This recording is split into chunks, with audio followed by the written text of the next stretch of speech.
आज की वीडियो में हम लोग पढ़ने वाले हैं क्लास 12 समाज शास्त्र का ऑब्जेक्टिव सेट 1 मॉडल पेपर। ठीक है, तो अगर आप लोग अभी तक से ढूंढ रहे थे सोशोलॉजी का कहाँ से यानी समाज शास्त्र का कहाँ से हम लोग प्रैक्टिस करें, पता नहीं चल रहा एग्जाम पैटर्न का किस प्रकार से क्वेश्चन रहेंगे, तो आप लोग को चिंता करने की कोई भी बात नहीं है।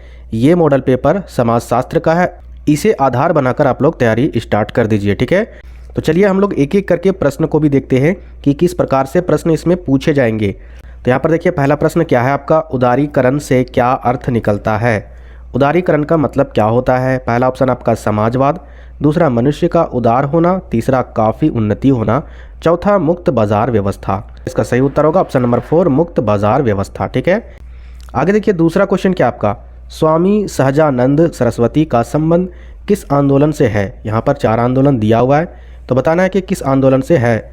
तो क्वेश्चन नंबर दूसरा का जो उत्तर होगा वो आपका किसान आंदोलन से। ठीक है, तीसरा नंबर क्वेश्चन क्या आपका, C2 किस राजनीति दल से जुड़ा है। C2 CITU। ठीक है, तो किस राजनीति दल से जुड़ा हुआ है, कांग्रेस से या फिर बीजेपी से या फिर CPS से या फिर CPI से। तो क्वेश्चन नंबर तीसरा का जो उत्तर है वो आपका ऑप्शन नंबर तीसरा CPS से। आगे देखिए क्वेश्चन नंबर 4 क्या आपका, संविधान के कौन से संशोधनों के द्वारा स्थानीय स्वशासन निकायों में महिलाओं के प्रतिनिधित्व को बढ़ाने की कोशिश की गई। तो इसका जो उत्तर है वो आपका 73वें एवं 74वें संशोधन में। आगे यहाँ पर देखिए 5 नंबर क्वेश्चन, कौन सा आदिवासी समाज मातृ प्रधान है। तो इसका सिंपल आंसर आपका ऑप्शन नंबर तीसरा गारो। ठीक है, गारो आदिवासी समाज। आगे देखिए यहाँ पर 6वां नंबर क्वेश्चन क्या आपका, आत्मसम्मान आंदोलन के प्रणेता कौन थे। कर्पूरी ठाकुर या फिर राम मनोहर लोहिया या फिर रामा स्वामी नायकर या फिर काशीराम। तो क्वेश्चन नंबर 6 का जो उत्तर है वो आपका ऑप्शन नंबर तीसरा यानी रामा स्वामी नायकर थे। ठीक है, आगे बढ़ते हैं नेक्स्ट 7 नंबर, निम्न में से किस आंदोलन का संबंध पर्यावरण समस्याओं से जुड़ा हुआ है। तो पर्यावरण संबंध से कौन सा आंदोलन जुड़ा हुआ है, तो चिपको आंदोलन जुड़ा हुआ है। आगे देखते हैं next 8 number question. 8 number question क्या आपका, भारत में जन अधिक्य का मूल कारण क्या है, ये आपको बताना है। तो क्वेश्चन नंबर 8 का जो उत्तर है वो आपका ऑप्शन नंबर तीसरा सामाजिक सांस्कृतिक कारक। ठीक है, जन अधिक का मतलब होता है कि जनता की बढ़ोतरी, जनता की जनसंख्या। ठीक है, लोगों की जनसंख्या बढ़ने का जो मूल कारण क्या है सोशोलॉजी के हिसाब से। ठीक है, अलग अलग सब्जेक्ट के आधार पर जनसंख्या बढ़ने का अलग अलग कारण अपना अपना दिया हुआ है। तो सोशोलॉजी यानी समाज शास्त्र के आधार पर सामाजिक सांस्कृतिक कारक है उनके बढ़ने का। आगे देखते हैं 9 नंबर क्वेश्चन क्या आपका, भारत में नारीवादी आंदोलन के पुरोधा के रूप में किन की पहचान है। इस क्वेश्चन में आपका ऑप्शन थोड़ा सा यहाँ पर मिस्टेक लग रहा है, तो आप लोग इस प्रश्न का जवाब कमेंट बॉक्स में दीजिएगा। ठीक है, देखते हैं कि कितने स्टूडेंट कमेंट बॉक्स में सही जवाब देते हैं। और NCERT बुक से देना है, कहीं से गूगल करके नहीं जवाब देना है, गूगल वाले आंसर गलत होते हैं। आगे हम लोग देखते हैं 10 नंबर क्वेश्चन, छुआछूत को संविधान के किस अनुच्छेद के अंतर्गत प्रतिबंधित किया गया है, ये आपको बताना है। तो सही इसका उत्तर होगा अनुच्छेद 17। ठीक है, आगे देखते हैं 11 नंबर क्वेश्चन, निम्न में से कौन जनजातीय समाज की समस्या नहीं है। तो यहाँ पर इसका उत्तर होगा छुआछूत। ठीक है, तो यहाँ पर क्या उत्तर होगा छुआछूत। आगे देखिए यहाँ पर 12 नंबर क्वेश्चन क्या आपका, निम्न में से किसने जाति प्रथा की उत्पत्ति पर प्रजातीय दृष्टिकोण प्रस्तुत किया है। तो यहाँ पर बताना है चारों में से कौन सा उत्तर होगा। तो क्वेश्चन नंबर 12 का जो उत्तर है वो आपका ऑप्शन नंबर दूसरा रिजले। ठीक है, आगे देखते हैं 13 नंबर, हरित क्रांति का उत्प्रेरक कौन है। तो हरित क्रांति का जो उत्प्रेरक है वो आपका संकरित बीज। ठीक है, आगे देखिए 14 नंबर क्वेश्चन क्या आपका, किसने सीमांत मानव की अवधारणा दी है। तो क्वेश्चन नंबर 14 का जो उत्तर है वो आपका ऑप्शन नंबर तीसरा यानी रॉबर्ट E पार्क ने। आगे देखते हैं 15 नंबर क्वेश्चन, पश्चिमीकरण की अवधारणा किसके द्वारा दी गई है। तो क्वेश्चन नंबर 15 का जो उत्तर है वो आपका दूसरा यानी MN श्रीनिवासन। ठीक है, 16 नंबर क्वेश्चन क्या आपका, जातीय पूर्वाग्रह का क्या अर्थ है। तो क्वेश्चन नंबर 16 का जो उत्तर है वो आपका किसी भी जाति से संबंधित अवैज्ञानिक एवं गलत अवधारणा। ठीक है, यही इसका अर्थ होता है। आगे बढ़ते हैं नेक्स्ट 17 नंबर क्वेश्चन क्या आपका, निम्न में से कौन परिवार की विशेषता है, सार्वभौमिकता, सीमित आकार या फिर भावनात्मक आधार, यानी ये तीनों हैं। तो इसका उत्तर क्या होगा ऑप्शन नंबर 4 इनमें से सभी। आगे देखिए 18 नंबर क्वेश्चन क्या आपका, बहुपति विवाह किस जनजातीय में पाया जाता है। तो बहुपति विवाह जो होता है वो टोंडा जाति में, ठीक है, टोंडा जनजाति में पाया जाता था। ये बहुपति विवाह होता क्या है, बहु मतलब होता है बहुत, पति मतलब पति। ठीक है, यानी एक ऐसी लड़की जिसका विवाह अगर जिस घर में हो वहाँ में जितने भी उसके भाई होंगे, अगर 4 भाई होंगे या 5 होंगे तो उन सभी के साथ एक लड़की का विवाह होता था, यानी एक लड़की का एक से अधिक पति होते थे। ठीक है, अगर 3 भाई है तो 3 पति होते थे, अगर 6 भाई है तो 6 पति होते थे। तो यही होता है बहुपति विवाह। आगे देखिए 19 नंबर क्या आपका, राष्ट्रवाद का अर्थ क्या है? अपने वतन से प्यार करना, ये ना होता है राष्ट्रवाद। तो यहाँ पर क्या है आपका पहला ऑप्शन सामान्य सामाजिक पृष्ठभूमि, जी नहीं ये तो नहीं है।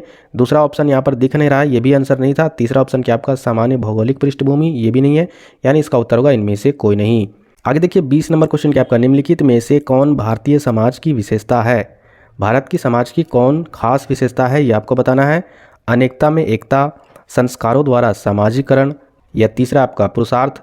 तो इसका जो उत्तर होगा यानी ये तीनों आंसर है। ठीक है, यानी इनमें से सभी।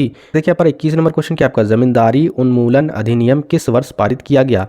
जो जमींदारी उन्मूलन अधिनियम था वो किस वर्ष पारित किया गया था? तो क्वेश्चन नंबर 21 का जो उत्तर है वो आपका ऑप्शन नंबर तीसरा यानी 1951 में। आगे देखिए 22 नंबर क्वेश्चन क्या आपका, चाचा नातेदारी के किस श्रेणी के अंतर्गत आता है? तो ये आपका द्वितीयक श्रेणी के अंतर्गत आता है। आगे देखिए 23 नंबर क्वेश्चन क्या आपका, पंचायती राज में कितने स्तर है, कितने भाग में होते हैं पंचायती राज?